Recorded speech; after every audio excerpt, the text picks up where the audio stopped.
Shalom, family. Welcome to today. My voice is a little tired, so please excuse me. Today's verse is Genesis 18:1 through 3. It says, "The Lord appeared to Abraham at the sacred trees of Mamre. As Abraham was sitting at the entrance of his tent during the hottest part of the day, he looked up and saw three men standing there. As soon as he saw them, he ran out to meet them. Bowing down with his face touching the ground, he said, 'Sirs, please do not pass by my home without stopping. I am here to serve you.'" Isn't that awesome? What we read here is Abraham abruptly leaves an interaction with God to host three strangers he sees approaching in the distance. There's no indication that he knew who these men were or the news that they would bring him. And it's also relevant to mention that this is shortly after Abraham's circumcision. That's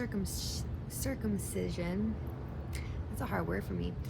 And he was likely relaxing in the groves, recuperating when these men approached. Still, Abraham leaves God without hesitation and disrupts his own comfort to tend to the travelers. And when I read this, it gets me thinking, how often do I put my alone time with God above spending time in community? How many times have I canceled plans or not shown up to church because I felt tired or unwell?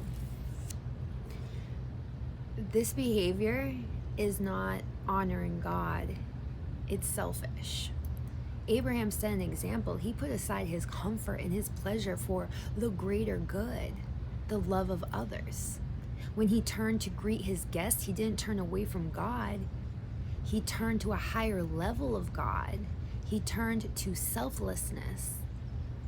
What can be learned from Abraham's actions is this: to love God and to love other people is the same thing. The more you love God, the more you'll love others. This isn't to say you should neglect yourself. Mark 12:31 says, "Love your neighbor the same as you love yourself." That means you need to love and take care of yourself. How much you love yourself is the standard on how much you're going to be able to love other people. So love yourself well.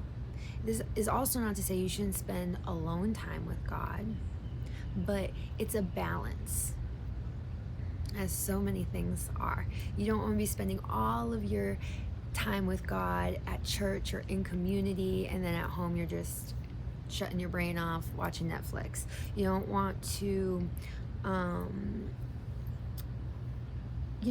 be taking care of others all the time that you can't even make yourself a meal or sleep a full I don't know what they say we're supposed to have,